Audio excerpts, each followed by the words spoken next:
Olá, bem-vindos ao Criarte. O meu nome é Sara. Hoje é dia de atualização do nosso canal. Hoje vamos ficar com a análise de um retrato de Angélica Kauffmann, o retrato de Henrietta Laura Pulteney. Bem-vindos. Olá, bem-vindos ao Criarte. O meu nome é Sara. Hoje é dia de atualização do nosso canal. Hoje vamos ficar com a análise de uma obra de Angélica Kauffmann. E a Angélica Kauffmann é, assim, um marco na história da arte. Eu vou deixar o link aqui, algures, porque nós temos vídeo no nosso canal acerca da vida e obra de Angélica Kauffmann, que eu aconselho todas as pessoas que gostam de neoclassicismo e de pintura histórica a ver, porque ela é fascinante. A vida dela é fascinante, a obra também. E hoje vamos analisar esta obra. Este é o retrato de Henrietta Laura Pulteney, uma obra realizada por Angélica Kauffmann em 1777. E como vocês podem ver, este retrato é muito diferente do que habitualmente era considerado um retrato de uma criança. Nós já falámos aqui de grandes retratistas do período neoclássico. Falámos de Elisabeth Vigée-Lebrun. Elisabeth Vigée-Lebrun era francesa, era uma pintora neoclassicista e é considerada a maior retratista do século XVIII. No entanto, este retrato de Angélica Kauffmann é completamente diferente e marca uma barreira na história da arte, uma diferença.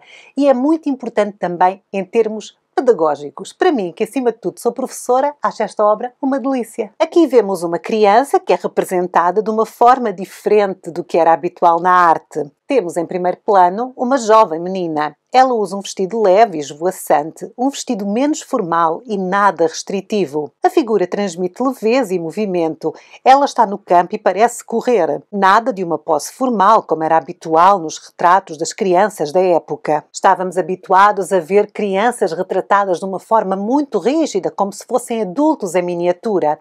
Aqui não temos nada disso. O que nós temos aqui é uma leveza, uma liberdade. Isto não era de todo aquilo que era normal, mas isto é o que passa a acontecer na altura das revoluções.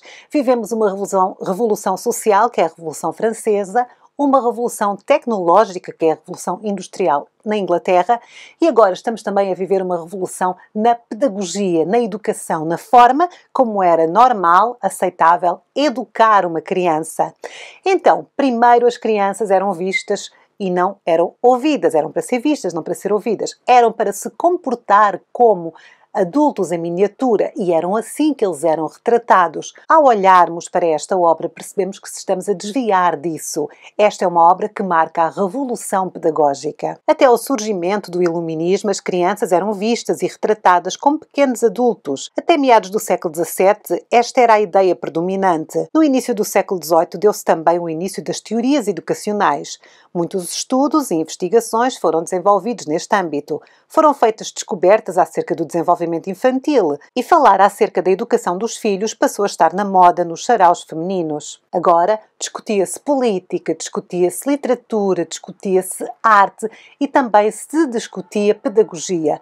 Os saraus femininos também eles eram diferentes. As mulheres deixaram de se encontrar para falar só dos filhos e passaram a falar de muitas outras coisas. Então é normal que o iluminismo entrasse também na mente de quem educa. Aliás, em França, a própria rainha Marie Antoinette discutia estas questões abertamente e favorecia a educação dos seus filhos com base nas pedagogias e não nos hábitos e crendices populares e antigos. Nós já vimos aqui no Criarte uma obra maravilhosa de Elisabeth Vigée-Lebrun, em que ela retrata Marie Antoinette rodeada dos seus filhos e com um berço vazio que simbolizava o filho que ela perdeu. E isto não era de todo habitual. As mulheres não se faziam retratar só com os seus filhos, ainda mais sendo de uma família nobre. O rei fazia-se retratar com a família. Estão a ver a diferença?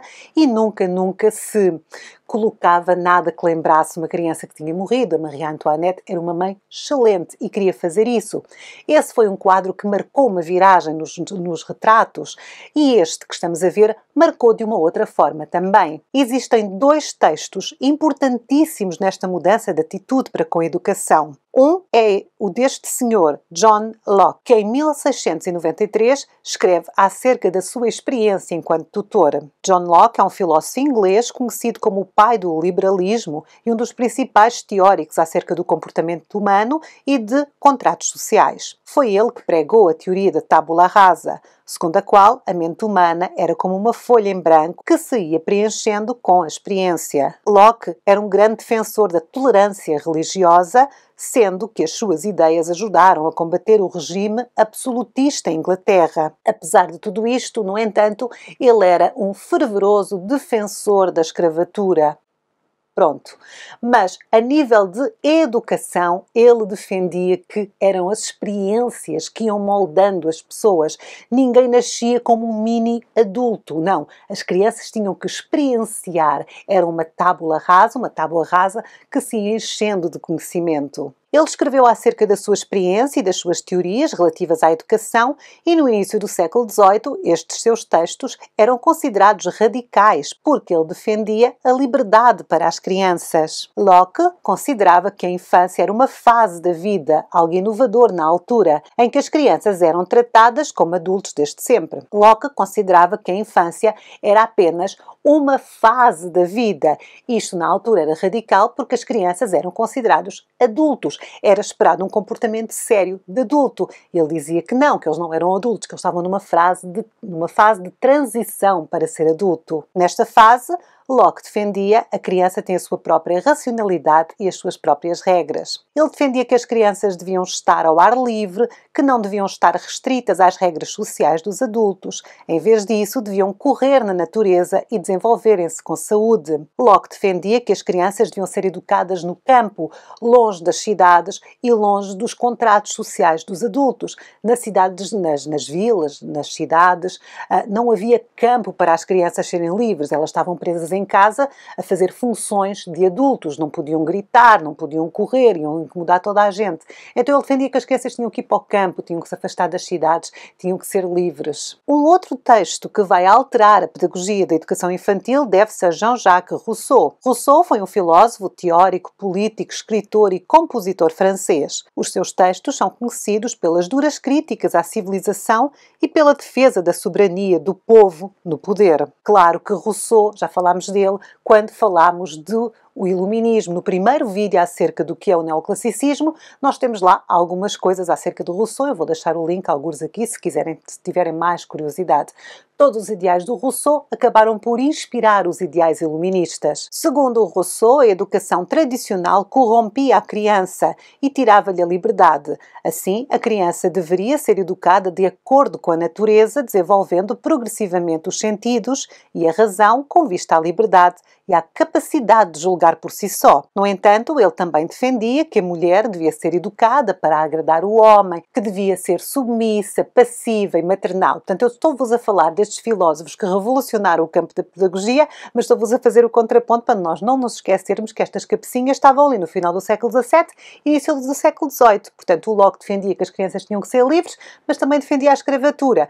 O Rousseau inspirou a Revolução Francesa, mas também acreditava que as mulheres tinham que ser submissas e que não tinham voz ativa. Vamos ver as coisas como elas são. Em 1762, Rousseau escreveu o texto O Contrato Social, onde reforça a ideia da educação na natureza. Então, no mundo da arte, começam a surgir os primeiros retratos de crianças na natureza, crescendo livres. Alterou-se a restrição infantil, a ideia de que a criança deve espelhar o comportamento adulto, como uma página em branco de Locke, e uma página cheia de apenas inocência que se vai moldar num ser humano saudável e forte. E aqui está este maravilhoso exemplo de nova abordagem pedagógica, um retrato de Angélica Kauffman que passa para a arte todos estes ideais. Obviamente que os pais desta menina, da Henrietta Laura Poultney, eram iluministas, eram defensores das ideias quer de Locke, quer de Rousseau, porque então o resultado foi este. Henrietta Poultney está a ser educada à luz do iluminismo, segundo as ideias de Rousseau. E aqui vemos que lhe é permitido crescer livre na natureza. A Henrietta não é restringida pelos adultos, ela aprende as suas lições